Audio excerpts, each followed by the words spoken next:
नमस्कार सभी को। मेरे चैनल में आप सभी का हार्दिक स्वागत है। आज मैं पुनः उपस्थित हूँ मुंशी प्रेमचंद्र द्वारा लिखित उपन्यास निर्मला का अगला भाग लेकर। मुंशी तोताराम संध्या समय कचहरी से घर पहुँचे तो निर्मला ने पूछा, उन्हें देखा, क्या हाल है? मुंशी जी ने देखा कि निर्मला के मुख पर नाम मात्र को भी शोक या चिंता का चिन्ह नहीं है। उनका बनाव श्रृंगार और दिनों से भी कुछ गाढ़ा हुआ है। मसलन वह गले का हार न पहनती थी, पर आज वह गले में भी शोभा दे रहा था। झूमर से भी उसे बहुत प्रेम था। वह आज महीन रेशमी साड़ी के नीचे काले काले केसों के ऊपर फानूस के दीपक की भांति चमक रहा था। मुंशी जी ने मुंह फेर कर कहा, बीमार है? और क्या हाल बताऊं? निर्मला, तुम तो उन्हें यहाँ लाने गए थे। मुंशी ने झुंझलाकर कहा, वह नहीं आता तो क्या मैं ज़बरदस्ती उठा लाता? कितना समझाया कि बेटा घर चलो, वहाँ तुम्हें कोई तकलीफ़ ना होने पाएगी, लेकिन घर का नाम सुनकर उसे जैसे ज्वर दूना हो जाता है। कहने लगा, मैं यहाँ मर जाऊँगा लेकिन घर नहीं जाऊँगा। आखिर मजबूर होकर अस्पताल पहुँचा आया, और क्या करता। रुक्मिणी भी आकर बरामदे में खड़ी हो गई थी। बोली, ये जन्म का हाटी है, यहाँ किसी तरह ना आएगा, और ये भी देख लेना वह अच्छा भी ना होगा, वहाँ अच्छा भी ना होगा। मुंशी जी ने कातर स्वर में कहा, तुम 2-4 दिन के लिए वहाँ चली जाओ तो बड़ा अच्छा हो बहन। तुम्हारे रहने से ही उसे तस्कीन होती रहेगी। मेरी बहन, मेरी ये विनय मान लो। अकेले में रो रो कर प्राण दे देगा। बस हाय अम्मा की रट लगाकर रोया करता है। मैं वहीं जा रहा हूँ, मेरे साथ ही चलो। उसकी दशा अच्छी नहीं है बहन, मैं सूरत ही नहीं रही। देखें ईश्वर क्या करते हैं। ये कहते कहते मुंशी जी की आंखों में आंसू बहने लगे, लेकिन रुक्मिणी अविचलित भाव से बोली, मैं जाने को तैयार हूँ। मेरे वहाँ रहने से अगर मेरे लाल के प्राण बच जाएं तो मैं सिर के बल दौड़ी जाऊँ, लेकिन मेरा कहना गिरह में बांध लो भैया, वहाँ वह अच्छा ना होगा। मैं उसे खूब पहचानती हूँ। उसे कोई बीमारी नहीं है, केवल घर से निकाले जाने का शौक है। यही दुख ज्वर के रूप में प्रकट हुआ है। तुम एक नहीं लाख दवा करो, सिविल सर्जन को ही क्यों न दिखाओ, उसे कोई दवा असर नहीं करेगी। मुंशी जी, बहन, उसे घर निकाला किसने दिया? मैंने तो केवल उसकी पढ़ाई के ख्याल से उसे वहाँ भेजा था। रुक्मिणी, तुमने चाहे जिस ख्याल से भेजा हो, लेकिन वह बात उसे लग गई। मैं तो अब किसी गिनती में नहीं हूँ। मुझे किसी बात में बोलने का कोई अधिकार नहीं। मालकिन तुम्हारी स्त्री, मैं तो केवल तुम्हारी रोटियों पर पड़ी हूँ। अभागिन विधवा हूँ, मेरी कौन सुनेगा और कौन परवाह करेगा। लेकिन बिना बोले रहा भी नहीं जाता। मनसाराम तभी अच्छा होगा जब घर आएगा, जब तुम्हारा हृदय वही हो जाएगा जो पहले था। ये कहकर रुक्मिणी वहाँ से चली गई। उनकी ज्योतिहीन पर अनुभवपूर्ण आँखों के सामने जो चरित्र हो रहे थे, उनका रहस्य वह खूब समझती थी। उनका सारा क्रोध निरपराधिनी निर्मला पर ही उतरता था। इस समय भी कहते कहते रुक गई। जब तक ये लक्ष्मी इस घर में रहेगी, इस घर की दशा बिगड़ती ही जाएगी। उनको प्रकट रूप से न कहने पर भी उनका आशय मुंशी जी से छिपा नहीं रहा। उनके चले जाने पर मुंशी जी ने सिर झुका लिया और सोचने लगे, उन्हें अपने ऊपर इस समय कितना क्रोध आ रहा था। दीवार से सिर पटक कर प्राणों का अंत कर दें। क्यों उन्होंने विवाह किया था? विवाह करने की क्या ज़रूरत थी? ईश्वर ने उन्हें एक नहीं 3-3 पुत्र दिए थे। उनकी अवस्था भी 50 के लगभग पहुंच गई थी। फिर उन्होंने क्यों विवाह किया? ये इसी बहाने ईश्वर को उनका सर्वनाश करना मंजूर था। उन्होंने सिर उठाकर एक बार निर्मला को पर निश्चल मूर्ति देखी। उन्होंने सिर उठाकर एक बार निर्मला को देखा, फिर निश्चल मूर्ति देखी और अस्पताल चले गए। निर्मला की सहसा छवि ने उसका चित्त शांत कर दिया। आज कई दिनों के बाद उन्हें शांति मयस्सर हुई। प्रेम पीड़ित हृदय इस दशा में क्या इतना शांत और अविचलित रह सकता है? नहीं, कभी नहीं। हृदय की चोट भाव कौशल से नहीं छिपाई जा सकती। अपने चित्त की दुर्बलता पर इस समय उन्हें अत्यंत क्षोभ हुआ। उन्होंने अकारण ही संदेह को हृदय में स्थान देकर इतना अनर्थ किया। मनसाराम की ओर से भी उनका मन निशंक हो गया। हाँ, उसकी जगह अब एक नई शंका उत्पन्न हो गई। क्या मनसाराम भाप तो नहीं गया? क्या भाप कर ही तो उसे घर आने से इनकार नहीं कर रहा? अगर वह भाप गया तो महान अनर्थ हो जाएगा। उसकी कल्पना ही से उनका मन दहल उठा। उनकी देह की सारी हड्डियां मानो हाहाकार कर पानी डालने के लिए व्याकुल हो उठी। उन्होंने कोचवान से घोड़े को तेज चलाने को कहा। आज कई दिनों के बाद उनके हृदय मंडल पर छाया हुआ सघन फट गया। प्रकाश की लहरें अंदर से निकलने के लिए व्यग्र हो गईं। उन्होंने बाहर सिर निकाल कर देखा, कोचवान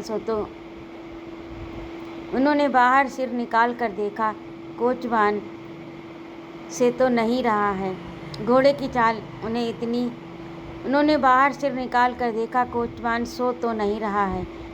चाल उन्हें इतनी पसंद कभी न मालूम हुई। अस्पताल पहुंचकर वह लपके हुए मनसाराम के पास गए। देखा तो डॉक्टर साहब सामने चिंता में मग्न खड़े थे। मुंशी जी के हाथ पांव फूल गए। मुंह से शब्द न निकल सका।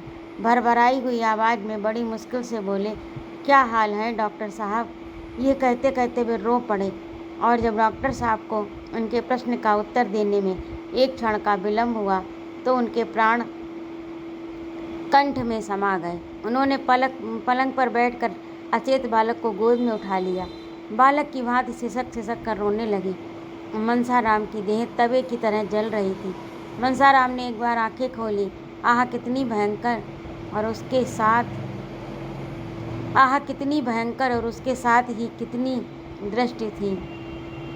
मुंशी जी ने बालक को कंठ से लगाकर डॉक्टर से पूछा, क्या हाल है साहब, चुप क्यों हैं? डॉक्टर ने संदिग्ध स्वर से कहा, हाल जो कुछ है वह आप देख ही रहे हैं। 106 डिग्री का ज्वर है और मैं क्या बताऊं, अभी ज्वर का प्रकोप बढ़ता ही जाता है। मेरे किए जो हो सकता है कर रहा हूँ, ईश्वर मालिक है। जब से आप गए हैं मैं एक मिनट के लिए भी यहाँ से नहीं हिला, भोजन तक नहीं किया। हालत इतनी नाजुक है कि मिनट में क्या हो जाएगा कहा नहीं जा सकता। ये महाज्वर है, बिल्कुल होश नहीं है। रह रहकर डिलीरियम का दौरा भी हो जाता है। क्या घर में इन्हें किसी ने कुछ कहा है? बार बार अम्मा जी तुम कहाँ हो, यही आवाज़ मुँह से निकली है। डॉक्टर साहब ये कह ही रहे थे कि सहसा मनसाराम उठकर बैठ गया और धक्के से मुंशी जी को चारपाई के नीचे ढकेल कर उन्मत्त स्वर में बोला, क्यों धमकाते हैं आप? मार डालिए, अभी मार डालिए। तलवार नहीं मिलती, रस्सी का फंदा है या वह भी नहीं है, मैं अपने गले में खुद लगा लूँ। हाय अम्मा जी तुम कहाँ हो? ये कहते कहते फिर अचेत होकर गिर पड़ा। मुंशी जी एक क्षण तक मनसाराम की शिथिल मुद्रा की ओर व्यथित नेत्रों से ताकते रहे। फिर सहसा उन्होंने डॉक्टर साहब का हाथ पकड़ लिया और अत्यंत दीनतापूर्ण आग्रह से बोले, डॉक्टर साहब इस लड़के को बचा लीजिए, ईश्वर के लिए बचा लीजिए, नहीं तो मेरा सर्वनाश हो जाएगा। मैं अमीर नहीं हूँ, लेकिन आप जो कुछ कहेंगे मैं हाजिर करूँगा। इसे बचा लीजिए। आप बड़े से बड़े डॉक्टर को बुलाइए, उनकी राय लीजिए, मैं खर्च करूँगा। अब मुझसे इसकी दशा देखी नहीं जाती। मेरा होनहार बेटा था। डॉक्टर साहब ने करुण स्वर में कहा, बाबू साहब मैं आपसे सत्य कह रहा हूँ, इनके लिए अपनी तरफ से कोई बात उठा नहीं रखूँगा। अब आप दूसरे डॉक्टरों से सलाह लेने को कहते हैं। अभी doctor Lahiri, doctor Bhatia, doctor Mathur को बुलाता हूँ, विनायक शास्त्री को भी बुलाए देता हूँ, लेकिन मैं आपको व्यर्थ का आश्वासन नहीं देना चाहता।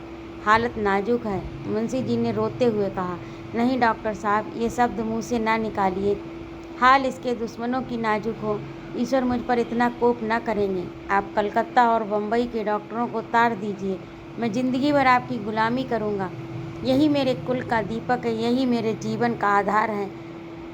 मेरा हृदय फटा जा रहा है, कोई ऐसी दवा दीजिए जिससे इसे होश आए। मैं ज़रा अपने कानों से इसकी बातें सुनूं, जानूं कि उसे क्या कष्ट हो रहा है। हाय मेरा बच्चा, डॉक्टर आप ज़रा दिल को तस्कीन दीजिए। आप बुजुर्ग आदमी हैं, यूँ हाय हाय करने और डॉक्टरों की फ़ौज जमा करने से कोई नतीजा नहीं निकलेगा।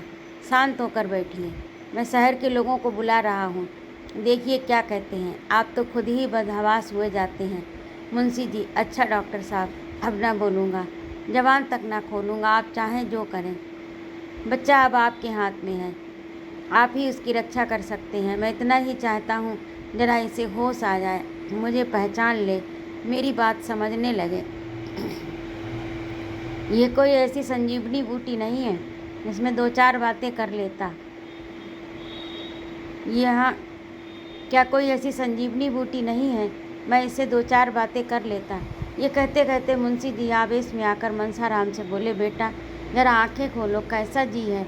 मैं तुम्हारे पास बैठा रो रहा हूँ, मुझे तुमसे कोई शिकायत नहीं। मेरा दिल तुम्हारी तरफ से साफ है डॉक्टर। फिर अपनी अनर्गल बातें आपने शुरू कर दी। अरे साहब, आप बच्चे नहीं हैं, बुजुर्ग हैं, ज़रा धैर्य से काम लीजिए।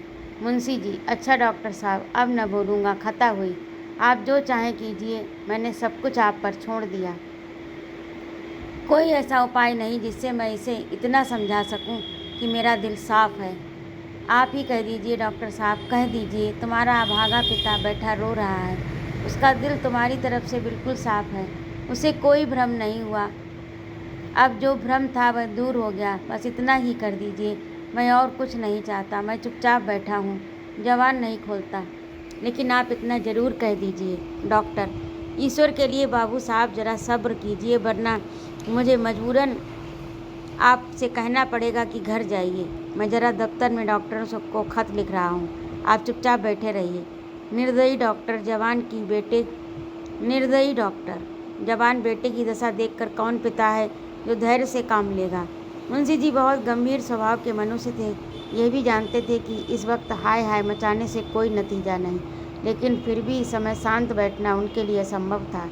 अगर दैव गति से यह बीमारी होती तो वह शांत हो सकते थे, दूसरों को समझा सकते थे, खुद डॉक्टरों को बुला सकते थे, लेकिन क्या ये जानकर भी धैर्य रख सकते हैं कि ये सब आग मेरी लगाई हुई है?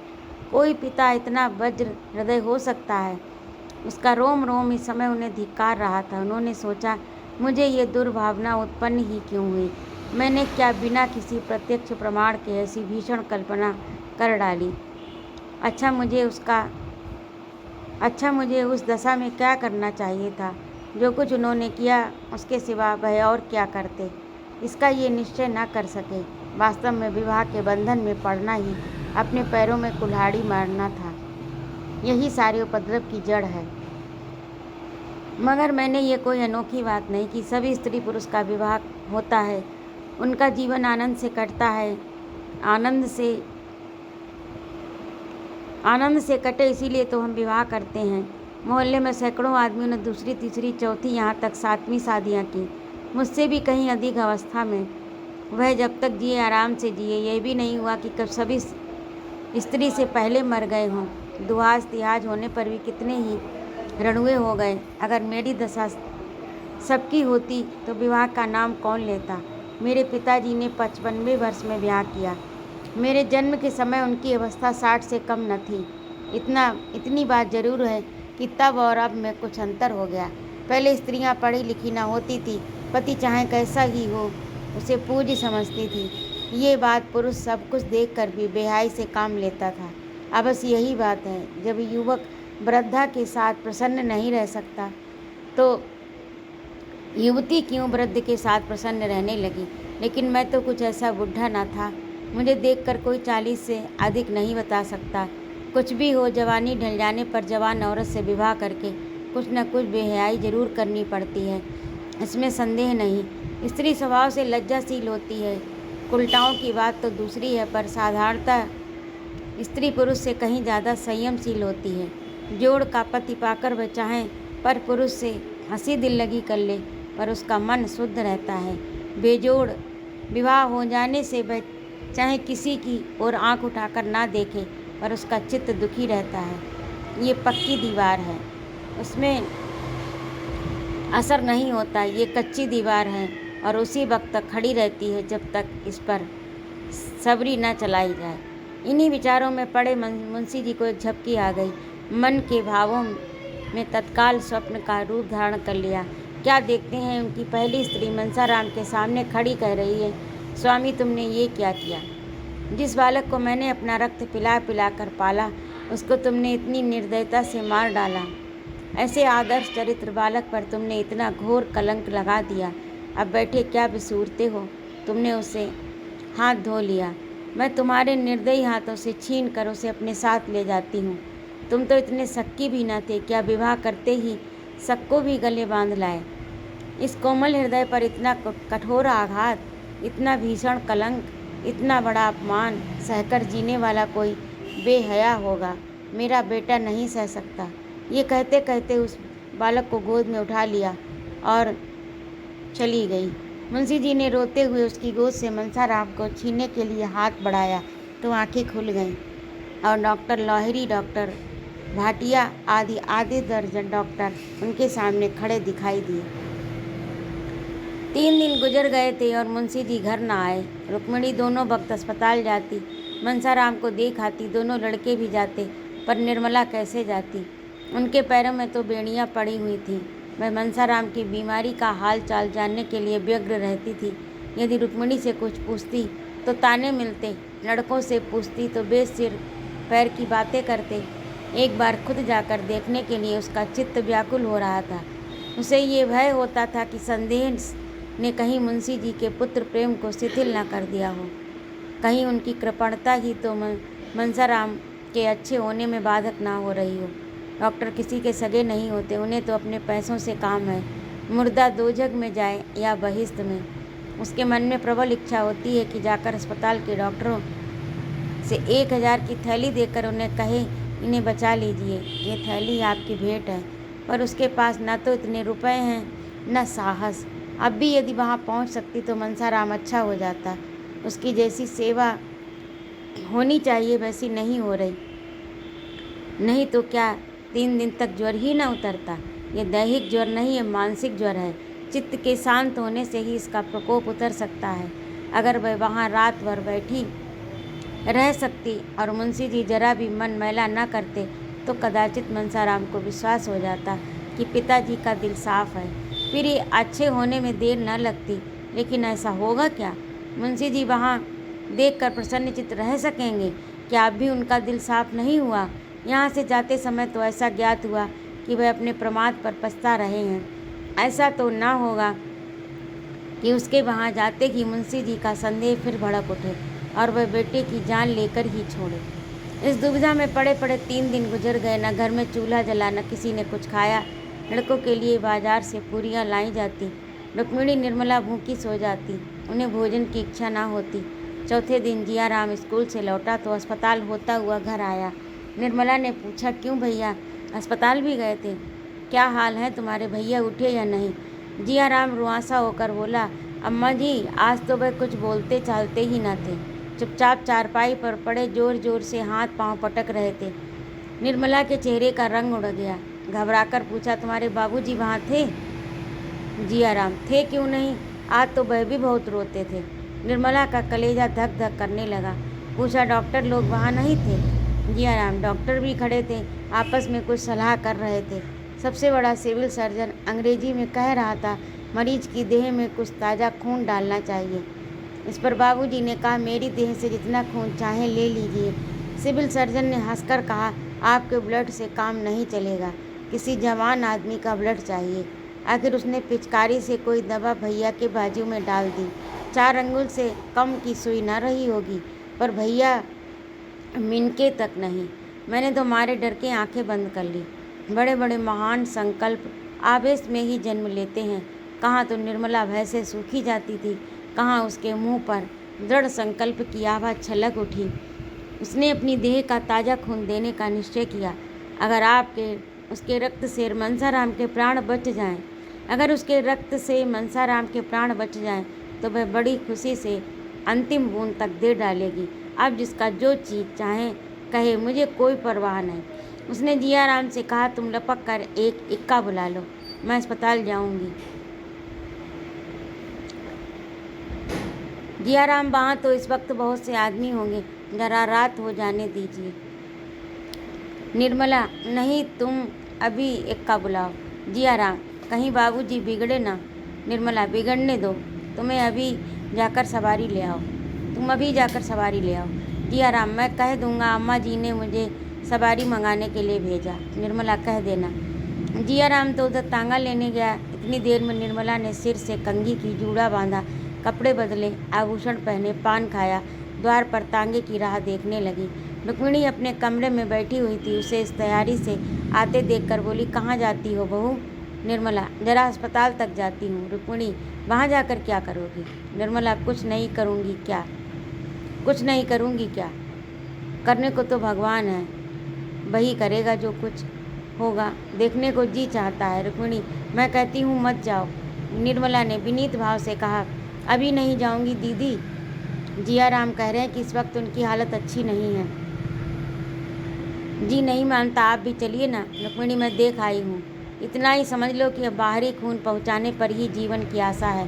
कौन अपना ताज़ा खून देगा, और क्यों देगा? उसमें उसे भी तो अपने प्राणों का भय है निर्मला, इसीलिए तो जाती हूँ। मेरे खून से क्या काम नहीं चलेगा? रुक्मिणी, चलेगा क्यों नहीं, जवान का ही तो खून चाहिए। लेकिन तुम्हारे खून से मनसाराम की जान बचे, इससे ये कहीं अच्छा है कि उसे पानी में बहा दिया जाए। तांगा आ गया।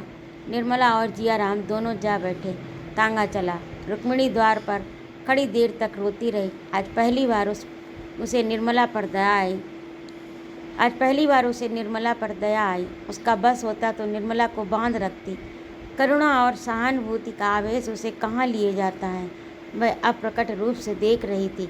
आह, ये दुर्भाग्य की प्रेरणा है या सर्वनाश का मार्ग। निर्मला अस्पताल पहुंची तो दीपक जल चुके थे। डॉक्टर लोग अपनी राय देकर विदा हो चुके थे। मनसाराम का ज्वर कुछ कम हो गया। वह टकटकी लगाए हुए द्वार की ओर देख रहा था। उसकी दृष्टि उन्मुक्त आकाश में लगी थी, मानो किसी देवता की प्रतीक्षा कर रहा हो। वह कहाँ है, किस दिशा में है, इसका उसे कुछ भी ज्ञान नहीं। सहसा निर्मला को देखते ही वह चौंक कर उठ बैठा। उसकी समाधि टूट गई। उसकी विलुप्त चेतना प्रदीप्त हो गई। उसे अपनी स्थिति का, अपनी दशा का ज्ञान हो गया, मानो कोई भूली हुई बात याद हो गई। उसने आंखें फाड़कर निर्मला को देखा और मुंह फेर लिया। एकाएक मुंशी जी तीव्र स्वर में बोले, तुम यहाँ क्या करने आई? निर्मला अवाक रह गई। मैं बतलाए कि क्या करने आई? इतने सीधे से प्रश्न का भी मैं कोई जवाब दे सकी? ये क्या करने आई? इतना जटिल प्रश्न किसने सामने आया होगा? इतना जटिल प्रश्न क्यों सामने आया होगा? घर का आदमी बीमार है, उसे देखने आई है। ये बात क्या बिना पूछे मालूम ना हो सकती थी? फिर प्रश्न क्यों? वह हतबुद्धि सी खड़ी रही, मानो संज्ञाहीन हो गई। उसने दोनों लड़कों से मुंशी जी के शोक और संताप की बातें सुनकर अनुमान किया कि उसका दिल साफ हो गया है। अब उसे ज्ञात हुआ कि वह भ्रम था। हाँ, वह महाभ्रम था। अगर वह जानती थी कि आंसुओं की दृष्टि ने भी संदेह की अग्नि शांत नहीं की, तो कदापि नहीं आती। वह कुड़कुड़ाकर मर जाती, घर से पाँव ना निकालती। मुंशी जी ने फिर वही प्रश्न किया, तुम क्यों यहाँ आई? निर्मल ने निशंक भाव से उत्तर दिया, आप यहाँ क्या करने आए? मुंशी जी के नथुने फड़कने लगे। वह झल्लाकर चारपाई से उठे और निर्मला का हाथ पकड़कर बोले, तुम्हारे यहाँ आने की कोई ज़रूरत नहीं। जब मैं बुलाऊं तब आना, समझ गई? अरे ये क्या अनर्थ हुआ? मनसाराम, जो चारपाई से हिल भी न सकता था, उठकर खड़ा हो गया और निर्मला के पैरों पर गिरकर रोते हुए बोला, अम्मा जी, इस अभागे के लिए आपको व्यर्थ इतना कष्ट हुआ। मैं आपका स्नेह कभी न भूलूंगा। ईश्वर से मेरी यही प्रार्थना है कि मेरा पुनर्जन्म आपके गर्भ से हो, जिससे मैं आपके ऋण से उऋण हो सकूं। ईश्वर जानता है, मैंने आपको विमाता नहीं समझा, मैंने आपको अपनी माता समझा। आपकी उम्र मुझसे कुछ ज़्यादा है, लेकिन आप मेरी माता के स्थान पर थी। मैंने आपको सदैव इसी दृष्टि से देखा। अब बोला नहीं जाता। अम्मा जी, क्षमा कीजिए, ये अंतिम भेंट है। निर्मला ने अश्रु प्रभाव को रोकते हुए कहा, तुम ऐसी बातें क्यों करते हो? 2-4 दिन में अच्छे हो जाओगे। मनसाराम ने क्षीण स्वर में कहा, अब जीने की इच्छा नहीं और न बोलने की शक्ति। ये कहते कहते मनसाराम अशक्त होकर वहीं जमीन पर लेट गए। निर्मला ने पति की ओर निर्भय नेत्रों से देखते हुए कहा, डॉक्टर ने क्या सलाह दी? मुंशी जी सबके सब भंग खा गए, कहते हैं ताज़ा खून चाहिए। निर्मला, ताज़ा खून मिल जाए तो प्राण रक्षा हो सकती है। मुंशी जी ने निर्मला की ओर तीव्र नेत्रों से देखकर कहा, मैं ईश्वर नहीं हूँ और न डॉक्टर ही को ईश्वर समझता हूँ। निर्मला, ताज़ा खून तो ऐसी अलभ्य वस्तु नहीं है। मुंशी जी, आकाश के तारे भी तो अलभ्य नहीं हैं। मुँह के सामने खंदक क्या चीज़ है? निर्मला, मैं अपना खून देने को तैयार हूँ, डॉक्टर को बुलाइए। मुंशी जी ने विस्मित होकर कहा, तुम? निर्मला, हाँ। क्या मेरे खून से काम नहीं चलेगा? मुंशी जी, तुम अपना खून दोगी? नहीं, तुम्हारे खून की ज़रूरत नहीं है, इससे प्राणों का भय है। निर्मला, मेरे प्राण और किस दिन काम आएंगे? मुंशी जी ने सजल नेत्र होकर कहा, नहीं निर्मला, उसका मूल्य मेरी निगाहों में बहुत बढ़ गया है। आज तक वह मेरे भोग की वस्तु है, आज से वह मेरी भक्ति की वस्तु है। मैंने तुम्हारे साथ बड़ा अन्याय किया, क्षमा करो। जो कुछ होना था हो गया, किसी की कुछ न चली। डॉक्टर साहब निर्मला की देह से रक्त निकालने की चेष्टा कर ही रहे थे कि मनसाराम अपने उज्ज्वल चरित्र की अंतिम झलक दिखाकर किसी ब्रह्मलोक से विदा हो गया। कदाचित इतनी देर तक उसके प्राण निर्मला की ही राह देख रहे थे। उसे निष्कलंक सिद्ध किए बिना वे देह को कैसे त्याग देते? अब उनका उद्देश्य पूरा हो गया। मुंशी जी को निर्मला के निर्दोष होने का विश्वास हो गया, पर कब? जब हाथ से तीर निकल गया, जब मुसाफिर ने रकाब में पांव डाल दिया। पुत्र शोक में मुंशी जी का जीवन भार स्वरूप हो गया। उस दिन से फिर उनके होठों पे हंसी नहीं आई। ये जीवन अब उन्हें व्यर्थ सा जान पड़ता। कचहरी जाते मगर मुकदमों की पैरवी करने के लिए नहीं, दिल बहलाने के लिए। घंटे 2 घंटे वहाँ से उकताकर चले आते। खाने बैठते तो कौर मुँह में न जाता। निर्मला अच्छी से अच्छी चीज़ पकाती, पर मुंशी जी जो 4 कौर से अधिक ना खा सकते। ऐसा जान पड़ता कौर मुँह से निकला जाता। मनसाराम के कमरे की ओर जाते तो हृदय टूक टूक हो जाता। वहाँ उनकी आशाओं का दीपक जलता रहता था, वहाँ अब अंधकार छाया हुआ। उनके 2 पुत्र अब भी थे, लेकिन दूध देती हुई गाय मर गई। बचिया का क्या भरोसा? जब फलने वाला वृक्ष गिर गया, नन्हे नन्हे पौधों से क्या आशा? यूँ तो जवान बूढ़े सभी मरते हैं, लेकिन दुख इस बात का है उन्होंने स्वयं लड़के की जान ली। जिस दम बात याद आ जाती तो ऐसा मालूम होता कि उनकी छाती फट जाएगी, मानो हृदय बाहर निकल पड़ेगा। निर्मला को पति से सच्ची सहानुभूति थी। जहाँ तक हो सकता था वह उनको प्रसन्न रखने का फिक्र करती और भूल कर भी पिछली बातें जबान पर ना लाती। मुंशी जी उससे मनसाराम की कोई चर्चा करते शर्माते थे। उनकी कभी कभी ऐसी इच्छा होती कि एक बार निर्मला से अपने मन के सारे भाव खोल कर कह दूं, लेकिन लज्जा रोक लेती थी। इस भांति उन्हें सांत्वना भी न मिलती थी जो अपनी व्यथा कह डालने से, दूसरों को अपने गम में शरीक कर लेने से प्राप्त होती है। मवाद बाहर न निकल कर अंदर ही अंदर अपना विष फैलाता जाता था। दिन दिन देह घुलती जाती थी। इधर कुछ दिनों से मुंशी जी और उन डॉक्टर साहब ने, जिन्होंने मनसाराम की दवा थी, याराना हो गया। बेचारे कभी कभी जाकर मुंशी जी को समझाया करते, कभी कभी अपने साथ हवा खिलाने के लिए खींच ले जाते। उनकी स्त्री भी 2-4 बार निर्मला से मिलने आई। निर्मला भी कई बार उनके घर गई, मगर वहाँ से लौटती तो कई दिन तक उदास रहती। उस दंपति का सुखमय जीवन देखकर उसे अपनी दशा पर दुख हुए बिना न रहता। डॉक्टर साहब को कुल 200 रुपये मिलते थे, पर इतने में ही दोनों आनंद से जीवन व्यतीत करते थे। घर में केवल एक महरी थी। गृहस्थी का बहुत सा काम स्त्री को अपने ही हाथों करना पड़ता था। गहने भी उसकी देह पर बहुत कम थे, पर उन दोनों में वह प्रेम था जो धन की तृण के बराबर परवाह नहीं करता। पुरुष को देखकर स्त्री का चेहरा खिल उठता है, स्त्री को देखकर पुरुष निहाल हो जाता है। निर्मला के घर में धन इससे कहीं अधिक, आभूषणों से देह फटी पड़ती। घर का कोई काम उसे अपने हाथों से न करना पड़ता, पर निर्मला संपन्न होने पर भी दुखी थी, सुधा विपन्न होने पर भी सुखी। सुधा के पास कोई वैसी वस्तु नहीं थी जो निर्मला के पास न थी, जिसके सामने उसे अपना वैभव तुच्छ जान पड़ता था। यहाँ तक कि सुधा के सारे गहने पहनकर वह सुधा के घर गहने पहनकर जाते शर्माती थी। एक दिन निर्मला डॉक्टर साहब से घर आई तो उसे बहुत उदास देखकर सुधा ने पूछा, बहन आज बहुत उदास हो? वकील साहब की तबीयत तो अच्छी है ना? निर्मला, क्या कहूँ सुधा, उनकी दशा दिन पर दिन खराब होती जाती है। कहते नहीं बनता, न जाने ईश्वर को क्या मंजूर है। तो ये था आज का भाग। आपको कैसा लगा कमेंट करके अवश्य बताइएगा। यदि आपको मेरा कहानी सुनाना अच्छा लगता है तो कृपया मेरे चैनल को सब्सक्राइब करिए और कमेंट तथा लाइक भी करिए तथा अपने मित्रों में शेयर करिए। सुनने के लिए बहुत बहुत धन्यवाद। जय माँ भारती।